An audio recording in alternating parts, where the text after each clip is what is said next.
Assalamualaikum warahmatullahi wabarakatuh. Pemirsa yang budiman, pada kesempatan kali ini, kami ingin membahas 6 perkara yang dirahasiakan oleh Allah. Perkara ini, Allah rahasiakan semata-mata untuk dijadikan ujian bagi manusia. Tidak semua hal yang ada di dunia diketahui oleh manusia. Ada beberapa hal yang sesungguhnya hanya Allah dan beberapa orang yang terpilih yang mengetahuinya. Hal tersebut bisa terjadi karena semata-mata keterbatasan kemampuan manusia atau karena memang Allah sengaja tidak membukakannya pada makhluknya. Menurut Umar bin Khattab radhiyallahu anhu, setidaknya ada 6 perkara yang Allah rahasiakan semata-mata untuk dijadikan ujian bagi manusia. Pertama, kezahiran dalam ketaatan makhluknya. Pertama adalah soal ketaatan dan keikhlasan manusia kepada Allah. Hal ini tidak dizahirkan semata-mata supaya manusia tidak kecewa atau bangga diri atas ibadah yang telah dilakukannya. Hikmahnya agar manusia bisa terus melakukan amalan tersebut sekalipun terdapat sedikit kecacatan ketika menjalankannya. Dalam sebuah hadis qudsi, Allah berfirman, "Ikhlas ialah satu rahasia dalam rahasia-rahasiaku. Aku titipkan ia di dalam hati hamba-hamba yang aku mengasihinya." Riwayat Abu Hasan al-Basri. Soal keikhlasan adalah urusan Allah. Oleh karena itu, manusia tidak bisa mengklaim dirinya telah ikhlas melakukan semua ibadah kepada Allah.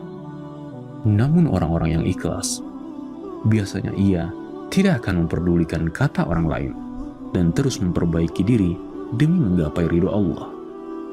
Orang ikhlas akan takut amalan-amalan mereka tidak diterima oleh Allah dan begitu mengharapkan keriduannya.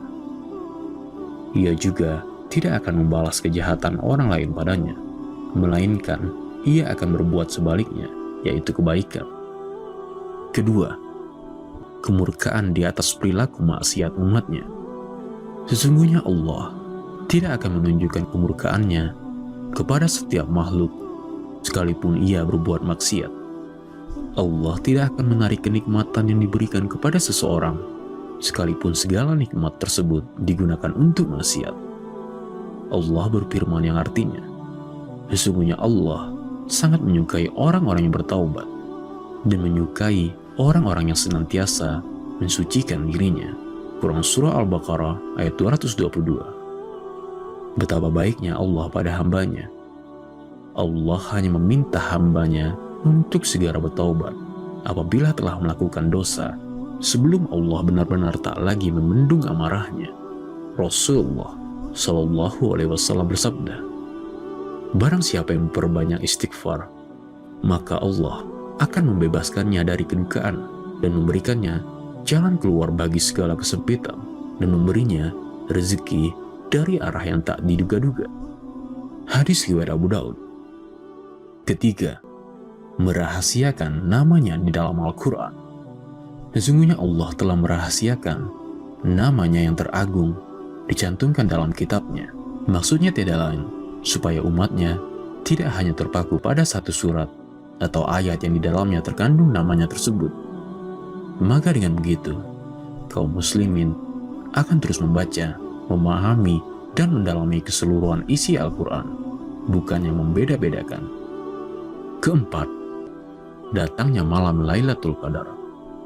Allah menyembunyikan datangnya malam tersebut agar kaum muslimin tidak beribadah banyak hanya pada malam tertentu saja, sedangkan di malam yang lainnya mereka bermaksiat atau malas-malasan. Dengan dirahasiakannya malam Lailatul Qadar ini dan hanya disebutkan indikasi-indikasinya saja, maka otomatis umat muslim akan mencarinya dengan memperbanyak ibadah di setiap malam Ramadan. Rasulullah Shallallahu Alaihi Wasallam bersabda, "Barang siapa yang menghidupkan malam Lailatul Qadar karena beriman serta bertujuan untuk mencari pahalanya, maka akan mendapatkan ampunan dari dosa-dosanya yang telah lalu." Sekalipun Rasulullah yang sudah dijamin masuk surga beliau tetap berusaha untuk mendapatkan malam 1000 bulan tersebut dan memaksimalkan di 10 malam terakhir Ramadan. Imam Ahmad dan Muslim meriwayatkan, Rasulullah Shallallahu Alaihi Wasallam berusaha dan berupaya dalam malam-malam 10 akhir Ramadan melebihi usahanya di malam-malam lainnya. Kelima, sholat umatnya yang terbaik. Hikmah dari disembunyikan hal tersebut tentu saja agar manusia senantiasa menjalankan ibadah sholatnya dengan tekun dan tidak mengingat lagi sholat yang dilakukan di waktu-waktu sebelumnya.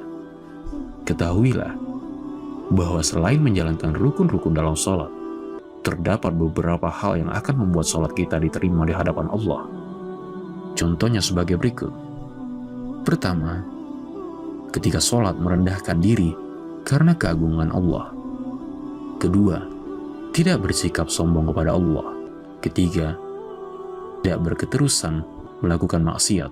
Jikapun melakukan, segeralah untuk beristighfar, serta berharap bahwa Allah akan segera mengampuni dosanya.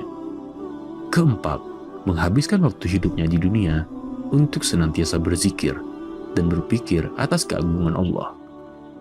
Kelima, banyak mengasihi orang-orang yang miskin, musafir, dan wanita janda yang tengah ditimpa musibah.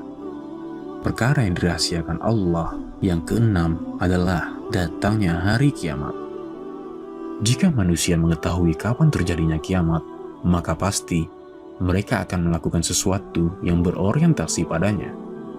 Jika diketahui bahwa kiamat masih jauh, maka manusia mungkin akan berleha-leha dan baru bertaubat ketika waktu kiamat sudah dekat. Sebaliknya, jika manusia mengetahui bahwa kiamat sudah dekat, maka mereka akan bersungguh-sungguh dalam beribadah, sehingga karenanya tak ada lagi ujian yang sebenarnya. Semoga bermanfaat. Assalamualaikum warahmatullahi wabarakatuh.